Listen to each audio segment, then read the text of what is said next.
Hello అండి, welcome to అదితీస్. ఈరోజు నేను పాతకాలం పద్ధతిలో తెలంగాణ స్పెషల్ నీలచారు రెసిపీ చేసి చూపిస్తున్నాను. చింతపండు నానబెట్టడం, టమాటా ఉడికించడం ఇలాంటివి ఏవి చేయకుండానే చాలా తక్కువ ఇంగ్రీడియంట్స్తో 10 నిమిషాల్లో ఇన్స్టాంట్గా చారు రెడీ అయిపోతుంది.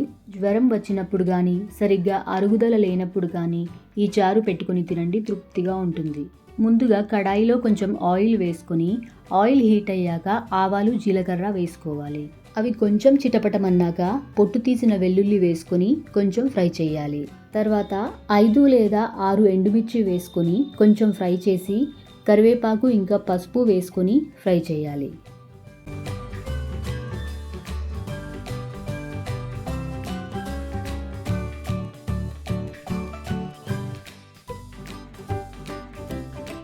తర్వాత 1/2 లీటర్ నీళ్లు పోసుకొని వెంటనే ఒక చిన్న నిమ్మకాయంత చింతపండు తీసుకొని రెక్కలు తీసేసి ఒకసారి కడిగి నీళ్ళతో పాటే వేసుకోవాలి.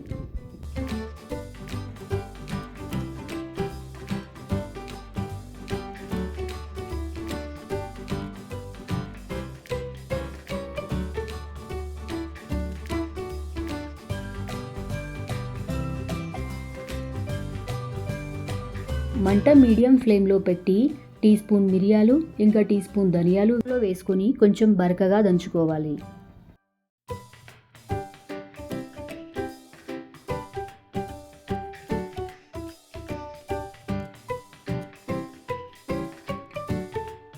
నీళ్లు మరగడం స్టార్ట్ అయ్యాక ఇందాక దంచుకున్న పొడి, కావాలంటే ఒక చిన్న బెల్లం ముక్క కూడా వేసుకోవచ్చు. బెల్లం వేసుకోకపోయినా చారు టేస్టీగానే ఉంటుంది. తగినంత ఉప్పు వేసుకొని ఒక 3 లేదా 4 నిమిషాలు మరిగించుకుంటే సరిపోతుంది.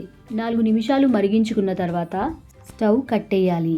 వేడి వేడి అన్నంతో ఈ చారు తింటుంటే కమ్మగా, పుల్లగా చాలా బాగుంటుంది.